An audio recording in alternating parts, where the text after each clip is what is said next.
Hi hello നമസ്കാരം. മിനീസ് കിച്ചണിലേക്ക് എല്ലാവർക്കും സ്വാഗതം. ഇന്ന് നിങ്ങളെ ഞാൻ കൂട്ടിക്കൊണ്ടു പോകാൻ പോകുന്നത് ഞാൻ കഴിഞ്ഞ ഏകദേശം ഒരു 15-20 ദിവസമായിട്ട് വർക്ക് ചെയ്തുകൊണ്ടിരിക്കുന്ന ഒരു പ്രോജക്റ്റിലേക്കാണ്. അപ്പോൾ കുറച്ച് കാര്യങ്ങൾ എല്ലാം തന്നെ ഞാൻ നിങ്ങൾക്ക് കാണിച്ചു തരാം. എന്താണ് കഥ എന്നുള്ളതെല്ലാം ഞാൻ പറയാം. ഓക്കെ, അപ്പോൾ കണ്ടോളൂ. അപ്പോൾ നമുക്കിന്ന് ഒരു ഈവൻറ്റ് എങ്ങനെയാണ് നടക്കുന്നത്, ആ ഈവൻറ്റിൻ്റെ പ്രിപ്പറേഷൻസ് എന്തായിരിക്കും എന്നുള്ളതൊക്കെയാണ് കാണാൻ പോകുന്നത്. ഒരു ഈവൻറ്റ് നടക്കുന്നുണ്ടെന്നുണ്ടെങ്കിൽ അതിൻ്റെ എത്രമാത്രം ഇൻറ്റൻസിറ്റി ഉണ്ട് എന്നുള്ളത് നമുക്കതിനെ ഒരു 3-4 ദിവസം മുമ്പ് തന്നെ കാൽക്കുലേറ്റ് ചെയ്യേണ്ടി വരും. രാവിലത്തെ പൂജയൊക്കെയാണ് നിങ്ങൾ കണ്ടുകൊണ്ടിരിക്കുന്നത്. അപ്പോൾ അതൊക്കെ കഴിഞ്ഞതിന് ശേഷം നമ്മൾ തുടങ്ങുന്നത് എങ്ങനെയാണെന്ന് വെച്ചാൽ, ഒരു ഈവൻറ്റ് പ്ലാൻ ചെയ്യുമ്പോൾ ആ ഈവൻറ്റിൻ്റെ ക്രൗഡ് എത്രയായിരിക്കും, ആ ഈവൻറ്റിന് വേണ്ട നമ്മുടെ പ്രിപ്പറേഷൻസ് എന്തൊക്കെയാണ്, ആ പ്രിപ്പറേഷൻസിൽ നമുക്ക് എപ്പോൾ തുടങ്ങിയാൽ എപ്പോൾ തീരും, ആ ഈവൻറ്റ് ദിവസം നമുക്ക് എന്തൊക്കെ ചെയ്യാനുണ്ട്, ആ ഈവൻറ്റിൻ്റെ രാവിലെ നേരത്ത് നമുക്ക് ഫുഡ് പ്രിപ്പറേഷന് മാത്രമേ സമയമുള്ളൂ, ബാക്കിയുള്ള പ്രിപ്പറേഷൻസും അറേഞ്ച്മെൻറ്റ്സും നമ്മൾ എത്ര ദിവസം മുമ്പ് തീർത്തിരിക്കണം എന്നുള്ള കാൽക്കുലേഷനൊക്കെയാണ് നമുക്ക് അറിഞ്ഞിരിക്കേണ്ടത്. ഓക്കെ, സോ ഈവൻറ്റ് നടന്നത് ഞായറാഴ്ചയാണ്.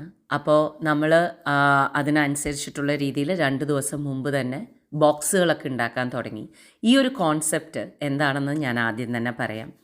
അപ്പോൾ നമുക്ക് ക്ലയൻറ്റ് വിളിച്ചിട്ട് നമ്മളോട് പറയണത് എന്താണെന്ന് വെച്ചാൽ, അവരുടെ മോളുടെ അരങ്ങേറ്റമാണ്. ആൻഡ് കോൺസെപ്റ്റ് ഗോവിന്ദ എന്ന് പറയുന്ന കോൺസെപ്റ്റാണ്. അതായത് മോള് അവിടെ എനാക്ട് ചെയ്യാൻ പോകുന്നത് തിരുപ്പതി ബാലാജിയുടെ ഒരു ഇതാണ് ചെയ്യാൻ പോകുന്നത്. അതുകൊണ്ട് തന്നെ അവർക്ക് തിരുപ്പതി ലഡ്ഡു വേണം എന്ന് പറഞ്ഞിട്ടാണ് ഈ ഒരു കമ്മ്യൂണിക്കേഷൻ തുടങ്ങുന്നത്. അപ്പോൾ ഞാനാണ് പറഞ്ഞത്, നമുക്ക് തിരുപ്പതി ബാലാജിയുടെ ദേവസ്ഥാനത്തെ കംപ്ലീറ്റ് പ്രസാദങ്ങൾ പോലെ നമുക്ക് റീക്രിയേറ്റ് ചെയ്യാം. തിരുപ്പതി ലഡ്ഡു, തിരുപ്പതി പുളിയോദരൈ, മിളക് വടൈ എല്ലാം നമുക്ക് റീക്രിയേറ്റ് ചെയ്യാം എന്ന് പറഞ്ഞത്. അങ്ങനെ നമ്മൾ ബോക്സസും അതിലേക്ക് വെക്കാനുള്ള വെള്ളം, കട്ട്ലറി ഐറ്റംസ് എല്ലാം തന്നെ 2 ദിവസം മുമ്പ് റെഡിയാക്കി വെച്ചു. എന്താ കാരണം എന്ന് വെച്ചാൽ, ഇത്രയധികം ക്വാണ്ടിറ്റി ഉള്ള സ്ഥിതിക്ക് എനിക്ക് പ്രോഗ്രാമിൻ്റെ ദിവസം, അതായത് ഞായറാഴ്ച രാവിലെ എനിക്ക് ഭക്ഷണം ഉണ്ടാക്കാൻ മാത്രമേ സമയം ഉണ്ടാവുള്ളൂ. ഭക്ഷണം ഉണ്ടാക്കൽ മാത്രമല്ല, ഓരോ ബോക്സിലും ഇതെല്ലാം വെച്ചും തീർക്കണം. അതാണ് നമ്മുടെ ടാർഗറ്റ്. അപ്പോൾ ഇതുപോലെ വട ഉണ്ടാക്കുക എന്ന് പറയുമ്പോൾ ഓരോന്നിനും ടൈം എടുത്തിട്ടാണ് ഉണ്ടാക്കുന്നത്. പുളിയോദരയാണെങ്കിലും നമ്മുടെ റവ ഉപ്മാവാണെങ്കിലും എല്ലാത്തിനും നമുക്ക് ടൈം വേണം. അപ്പോൾ ആ ടൈം എടുത്തിട്ട് ഓരോന്നും ചെയ്യുന്നത് കൊണ്ട് മുമ്പിൽ ഉള്ള പ്രിപ്പറേഷൻസ് എല്ലാം തന്നെ ബോക്സ് ആക്കൽ, സ്റ്റിക്കർ ഒട്ടിക്കൽ, അതേമാതിരി തന്നെ അതിലേക്ക് വെള്ളം ഇടൽ, കട്ട്ലറി ഇടൽ എല്ലാം തന്നെ നേരത്തെ തന്നെ ചെയ്തു വെച്ചു. അത് കഴിഞ്ഞിട്ട് ഞാൻ ഈ കുക്കിങ്ങിലേക്ക് ഇറങ്ങി. അത് മാത്രമല്ല, നമുക്ക് തിരുപ്പതി ലഡ്ഡു പിടിക്കാനുണ്ട്. അതെല്ലാം തന്നെ ചെയ്തു വെച്ചു. സോ ദാറ്റ് നമുക്ക് ആ സമയത്ത് നമുക്ക് ഓരോന്നും പാക്ക് ചെയ്തിട്ട് ഓരോന്നിൻ്റെ ഉള്ളിൽ വെക്കാനുള്ള സമയം നമുക്ക് വേണം. ബിക്കോസ് 4 മണിക്ക് നമുക്ക് ഇറങ്ങണം, 5:30 അവിടെ എത്തിയിരിക്കണം, സാധനങ്ങളൊക്കെ അറേഞ്ച് ചെയ്തിരിക്കണം. ഗസ്റ്റുകൾ പ്രോഗ്രാം കഴിഞ്ഞ് തിരിച്ചു വരുമ്പോൾ ഇത് കൊടുക്കാനുള്ളതാണ്. സോ വീട് ഇങ്ങനെയായിരിക്കും ഒരു ഈവൻറ്റിൻ്റെ സമയത്ത് നിങ്ങൾ കാണുന്നത്. സോ ഇത്രയധികം സാധനങ്ങൾ ഓരോ ബോക്സിൻ്റെ ഉള്ളിൽ എന്തൊക്കെയാണ് പോകുന്നത് നമുക്ക് നോക്കാം. ഇതിൻ്റെ പേര് ഞാൻ ഇട്ടിരിക്കുന്നത് ഗോവിന്ദ ബോക്സ് എന്നാണ്. പുളിയോദരൈ, അതേമാതിരി തന്നെ ലഡ്ഡു, തിരുപ്പതി ലഡ്ഡു, മിളക് വടൈ ആൻഡ് നമ്മുടെ വെജിറ്റബിൾ റവ ഉപ്മ, ഒരു വെള്ളം ആൻഡ് കട്ട്ലറി. ഇത് ആണ് നമ്മുടെ ഒരു ബോക്സിൻ്റെ ഉള്ളിൽ വരുന്നത്. ഇതൊരു ഫാമിലിക്കാണ് അവർ കൊടുക്കാൻ ഉദ്ദേശിക്കുന്നത്. തുറന്നു കഴിഞ്ഞിട്ടുണ്ടെങ്കിൽ എല്ലാ പ്രസാദവും ടേസ്റ്റ് ചെയ്യുന്ന പോലെ എല്ലാം ആക്കി, എല്ലാം ഉള്ളിലേക്കാക്കി 3:30 ആകുമ്പോഴേക്കും എല്ലാ പരിപാടിയും നമ്മൾ തീർത്തു. ബിക്കോസ് 4 മണിക്ക് ട്രക്ക് വരും. എന്താ കാരണം എന്ന് വെച്ചാൽ, ഇത്രയധികം ബൾക്ക് ഓർഡേഴ്സിന് നമ്മളെപ്പോഴും ഡെലിവറി കൊടുക്കാറാണ് ചെയ്യുക. ഇവിടെ എനിക്ക് പറയാതിരിക്കാൻ പറ്റാത്ത ഒരു കാര്യം എന്താ വെച്ചാൽ, ചെറിയൊരു കാറിൽ ഞാനായിരുന്നു ഡെലിവറി കൊടുത്തുകൊണ്ടിരിക്കുന്നുണ്ടായിരുന്നു. ഇന്ന് ഹാർഡ് വർക്ക് കാരണം കൊണ്ട് ഈശ്വരൻ നമ്മളെ അത്രമാത്രം, എനിക്ക് പറയാൻ വാക്കുകളില്ല.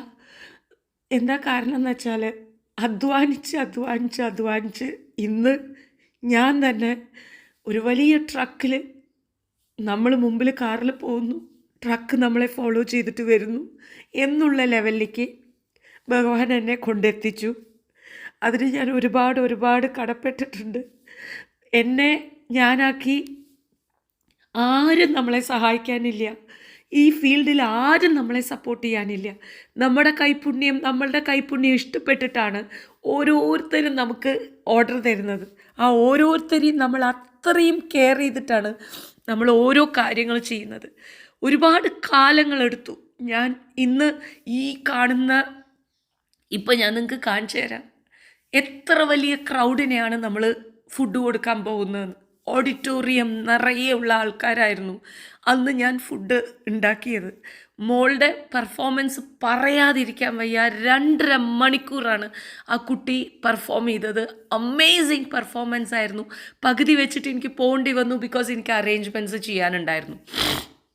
സോ നമ്മളൊരു സംഭവത്തിലേക്ക് ഇറങ്ങിക്കഴിഞ്ഞിട്ടുണ്ടെങ്കിൽ, ഹാർഡ് വർക്ക് ചെയ്യാൻ നമ്മൾ തയ്യാറാണെന്നുണ്ടെന്നുണ്ടെങ്കിൽ റിസൾട്ട് നിങ്ങളെ ഫോളോ ചെയ്യും എന്നുള്ളതിൻ്റെ ഉദാഹരണമാണ് മക്കളെ ഞാൻ. ഒരാളില്ല നമ്മളെ സഹായിക്കാൻ, നമ്മൾക്ക് വേണ്ടിയിട്ട് പറയാൻ, നമുക്ക് വേണ്ടി സംസാരിക്കാൻ. ക്രൗഡ് കൂടിക്കൊണ്ടേയിരുന്നു. ഇത്രയും അധികം ആൾക്കാർക്കാണ് ഞാൻ ഫീഡ് ചെയ്യാൻ പോകുന്നത്, കേറ്ററിംഗ് സർവീസ് ചെയ്യാൻ പോകുന്നത് എന്ന് ആലോചിക്കുമ്പോൾ നമുക്ക് ഉണ്ടാവുന്ന, നമ്മളെ തന്നെ നമുക്ക് ആലോചിക്കുന്ന സമയത്ത് ഉണ്ടാവുന്ന ഒരു അഭിമാനമുണ്ട്. വിനി, നീ ഇന്ന് ഈ ലെവലിലേക്ക് എത്തിയിട്ടുണ്ടെന്നുണ്ടെങ്കിൽ രാവും പകലും കഷ്ടപ്പെട്ടതിൻ്റെ കാരണം കൊണ്ട് മാത്രമാണ് എന്നുള്ളത് അഭിമാനിക്കാൻ പറ്റുന്ന സമയം. Everything was taken care. നമ്മൾ അത്രയും പ്രൊഫഷണലായിട്ടാണ് നമ്മൾ ഓരോ കാര്യങ്ങളും ചെയ്യാറുള്ളത്. നിങ്ങൾ ദുബായിലാണെന്നുണ്ടെങ്കിൽ നിങ്ങൾക്ക് ഇതുപോലെ ഈവൻറ്റ്സ് ഉണ്ടെങ്കിൽ, നിങ്ങൾക്ക് ഇതുപോലുള്ള കസ്റ്റമൈസ്ഡ് മെനു പ്രിപ്പയർ ചെയ്യണമെന്നുണ്ടെങ്കിൽ Vinees kitchen catering service available ആണ്. നിങ്ങൾക്ക് കോൺടാക്റ്റ് ചെയ്യാം. അതുമാത്രമല്ല, എത്രയോ കാലങ്ങളായിട്ട് ഞാൻ കേട്ടിരുന്ന എല്ലാ പാട്ടുകളും എല്ലാ നാമങ്ങളും സ്റ്റേജിൽ കണ്ട് ആ പ്രസൻസ്, തിരുപ്പതി ബാലാജിയുടെ പ്രസൻസ് ആൻഡ് ആ മോളുടെ ഡാൻസ്, എനിക്കറിയില്ല, ആ ലാസ്റ്റ് പെർഫോമൻസിനൊക്കെ ഞാൻ ഗൂസ് ബംസ് ആയിരുന്നു എന്ന് വേണമെങ്കിൽ പറയാം. ടൈമായി, ആൾക്കാർ പുറത്തേക്ക് വരാൻ, ഷോ കഴിഞ്ഞ് പുറത്തേക്ക് വരാനുള്ള ടൈം ആയിക്കഴിഞ്ഞു. ഞാനവിടെ പ്രിപ്പയർഡായി. ബിക്കോസ് നമ്മൾ അത് പ്രൊഫഷണലായിട്ട് ഡീൽ ചെയ്യണം. അവരുടെ വോളണ്ടിയേഴ്സ് സാധനങ്ങൾ എടുത്ത് കൊടുക്കാൻ തുടങ്ങിക്കഴിഞ്ഞു. ആൻഡ് വന്ന ക്രൗഡ് എന്താ വെച്ചാൽ ആ ഇരുട്ടത്ത് കണ്ട പോലെ അല്ല നമ്മൾ പുറത്ത് ആൾക്കാർ വരുന്ന സമയത്ത്. നമ്മുടെ പാക്കേജ് വാങ്ങിയിട്ട് പോയി ഇമ്മീഡിയറ്റായിട്ട് കഴിച്ചിട്ട് റെസ്പോണ്ട് ചെയ്തവരുണ്ട്. അതല്ലാതെ നമ്മളെ പരിചയമുള്ളവർ വന്നിട്ട് വിനിയെ കാണാൻ പറ്റി, വിനിയുടെ കൈകൊണ്ട് ഭക്ഷണം കഴിക്കാൻ പറ്റിയല്ലോ എന്ന് പറഞ്ഞിട്ടുള്ള ആൾക്കാരുണ്ട്. അതിനെ ഏറ്റെടുത്ത് നടത്തുന്ന ഒരു എക്സിക്യൂട്ടീവ് ഷെഫായിട്ട് ഇന്ന് ഞാൻ അവിടെ നിന്നിട്ട് വലിയ ക്രൗഡിനെ അഡ്രസ്സ് ചെയ്യുന്ന സമയത്ത്, ഇതെന്നല്ല കേട്ടോ, ഇതുപോലെ ഒരുപാട് ഈവൻറ്റ്സ് നമ്മൾ ചെയ്യാറുണ്ട്. വലിയ വലിയ ക്രൗഡ്സിനെ നമ്മൾ അഡ്രസ്സ് ചെയ്യുന്ന സമയത്ത് നമുക്കുണ്ടാവുന്ന ഒരു മനസ്സ് തൃപ്തി, നമുക്കുണ്ടാവുന്ന ഒരു കോൺഫിഡൻസ്, നമുക്കുണ്ടാവുന്ന സ്റ്റെപ്പ് എഹെഡ്, മൈൽ സ്റ്റോൺ എന്ന് പറയുന്ന ഒരു സംഭവം, ഇതെല്ലാം ഒരു വലിയൊരു അച്ചീവ്മെൻറ്റാണ്. നമ്മൾ ഒരു സ്വപ്നം കണ്ടത് നമുക്കവിടെ ഉണ്ടാവുന്ന ഒരു കാര്യമാണ്, നമുക്ക് നടക്കുന്ന ഒരു കാര്യമാണ്. ഇതിനു വേണ്ടിയിട്ട് നമ്മൾ രാവും പകലും എത്രത്തോളം അധ്വാനിച്ചു എന്നുള്ളത് നമുക്ക് മാത്രമേ അറിയുള്ളൂ. നമുക്ക് എന്താ പറയുക, ആ കൈപുണ്യം നമുക്ക് ഈശ്വരൻ, അന്നപൂർണേശ്വരി നമുക്ക് തരുന്ന സമയത്ത് ഒരു കാരണവശാലും അതിനെ ചെറുതായി കാണരുത്. ഒരു കാര്യവും ചെറുതല്ല. നമ്മൾ കഷ്ടപ്പെടാൻ തയ്യാറാണെന്നുണ്ടെങ്കിൽ ഒരു ദിവസം നമ്മൾ ആ സ്ഥലത്തേക്ക് എത്തിച്ചേരും. ഇനിയും നമുക്ക് പോവാൻ, ഇനിയും മുന്നോട്ടേക്ക് പോകണം, ഇനിയും കാര്യങ്ങൾ ചെയ്യാനുണ്ട് എന്നുള്ളൊരു ഫയർ നമ്മുടെ ഉള്ളിലുണ്ടാവണം. ഓഫ് കോഴ്സ് ഈവൻറ്റ് എല്ലാം കഴിയുമ്പോഴേക്കും തന്നെ കുറച്ച് ആരോഗ്യത്തിന് പ്രശ്നങ്ങൾ വരും. അത് ഓരോ ഈവൻറ്റ് കഴിയുന്ന സമയത്തും അങ്ങനെ തന്നെയാണ്. ബിക്കോസ് നമ്മൾ അത്രയും അധ്വാനിച്ചിട്ടാണ് നമ്മളതിന് കാര്യങ്ങൾ നോക്കുന്നത്. സോ നിങ്ങൾ കാണുന്ന ഈ ഒരു ക്രൗഡ്, ഇത് നമ്മൾ വിനീസ് കിച്ചൺ സെർവ് ചെയ്ത ക്രൗഡ് എന്ന് പറയുമ്പോൾ നമുക്ക് ആ ഒരു ഫീലിംഗ് വേറെയാണ്. ആൻഡ് ഇതുപോലെയുള്ള ഒരുപാട് ഈവൻറ്റ്സ് എനിക്ക് നിങ്ങൾക്ക് കാണിച്ചു തരണം എന്നുണ്ടാവും. പക്ഷേ ചില സമയങ്ങളിൽ നമുക്ക് റെക്കോർഡ് ചെയ്യാനോ ചില സമയങ്ങളിൽ ഇതെല്ലാം കാണിച്ചു തരാൻ നമുക്ക് പറ്റാത്തൊരവസ്ഥ വരുന്നതുകൊണ്ടാണ് ഞാൻ നിങ്ങൾക്ക് ഓരോ ഈവൻറ്റും കാണിച്ചു തരാതിരിക്കുന്നത്. ഇപ്രാവശ്യം ഞാൻ വളരെയധികം പ്ലാൻ ചെയ്തിട്ടാണ് ഈ ഒരു സംഭവം എടുത്തത്. ആൻഡ് എല്ലാവരും വെയിറ്റ് ചെയ്ത് വാങ്ങിച്ച്, അറിയുന്നവർ നമ്മളെ വന്ന് കണ്ട് കഴിക്കാൻ പറ്റിയല്ലോ വിനിയുടെ ഫുഡ് എന്ന് പറഞ്ഞിട്ടുള്ളത് എല്ലാം തന്നെ വളരെ ബ്യൂട്ടിഫുള്ളായിരുന്നു. പിന്നെ ഈ ഒരു കോൺസെപ്റ്റിന് വേണ്ടിയിട്ട് എന്നെ ഭഗവാൻ ചൂസ് ചെയ്തല്ലോ എന്ന് ആലോചിച്ചപ്പോൾ എനിക്ക് സന്തോഷമുണ്ടായിരുന്നു. എന്താ വെച്ചാൽ ഈ ഒരു തിരുപ്പതി ബാലാജിയുടെ ഒരു പ്രസാദമൊക്കെ എനിക്ക് റീക്രിയേറ്റ് ചെയ്യാൻ പറ്റിയല്ലോ, ഭഗവാൻ എന്നെ അതിന് വേണ്ടിയിട്ട് ചൂസ് ചെയ്തല്ലോ എന്നുള്ളത് എനിക്ക് പറഞ്ഞറിയിക്കാൻ പറ്റാത്തൊരു സന്തോഷം തന്നെയാണ് തന്നത്. ഒരുപാട് തൊഴുതതിനും ഒരുപാട് പ്രാർത്ഥിച്ചതിനും ഉള്ള ഫലങ്ങളൊക്കെ കണ്ടു തുടങ്ങി എന്നുള്ളതിൻ്റെ ഒരു സന്തോഷം. ഇത്ര അധികം ആൾക്കാർ, ഒരാൾ പോലും തിരിച്ചു വന്നിട്ട് എൻ്റെ അടുത്ത് പറയാതിരുന്നില്ല കൈപ്പുണ്യമുണ്ട് വിനി, സൂപ്പറാണ് കേട്ടോ എന്ന്. ക്രൗഡെല്ലാം കഴിഞ്ഞതിന് ശേഷം നമ്മൾ അവരെ പോയി കണ്ടു. എല്ലാവരും എനിക്ക് പരിചയമുള്ളവരായിരുന്നു. കുറേ പേര് കാണാത്ത ആൾക്കാരെയൊക്കെ ഞാൻ കണ്ടു. അതെല്ലാം കൊണ്ടും എനിക്ക് ഭയങ്കര സന്തോഷമായിരുന്നു. എല്ലാവർക്കും എല്ലാം ചെയ്യാൻ പറ്റി. ഇതാണ് മോളുടെ അമ്മ, പ്രമിത എന്നാണ് പേര്.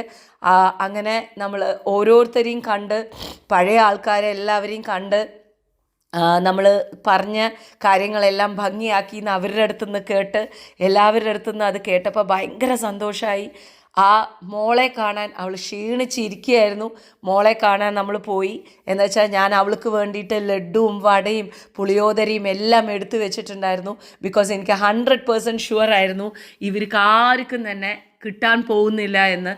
ഞാൻ എപ്പോഴും അതുപോലെയാണ് ചെയ്യുക. എനിക്ക് ഈവൻറ്റിന് ഓർഡർ തന്ന ആൾക്കാർക്ക് ഒരിക്കലും ഭക്ഷണം കഴിക്കാൻ പറ്റാറില്ല.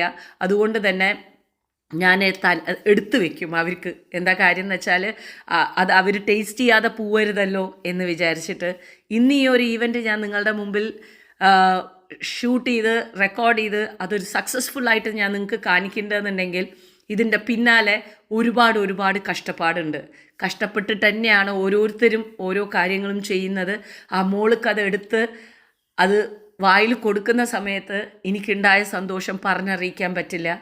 ആ മോളെ അനുഗ്രഹിച്ച് ആ ടീച്ചർക്ക് അത് കൊടുത്ത് മോൾക്ക് ഭയങ്കര ഇഷ്ടമായി. ഓരോരുത്തരും കഴിച്ചിട്ട് എൻ്റെ അടുത്ത് പറഞ്ഞു അത്രയും നന്നായിട്ടുണ്ട് എന്ന്. ഇങ്ങനെ ഒരു ഈവൻറ്റ് എനിക്ക് ചെയ്യാൻ പറ്റിയതിൽ ഒരുപാട് സന്തോഷം. അപ്പോൾ ഞാൻ ക്യാപ്ചർ ചെയ്ത ഒരു ദിവസമാണ് ഞാൻ നിങ്ങൾക്ക് കാണിച്ചു തന്നത്. ഇഷ്ടപ്പെട്ടു എന്ന് വിശ്വസിക്കുന്നു.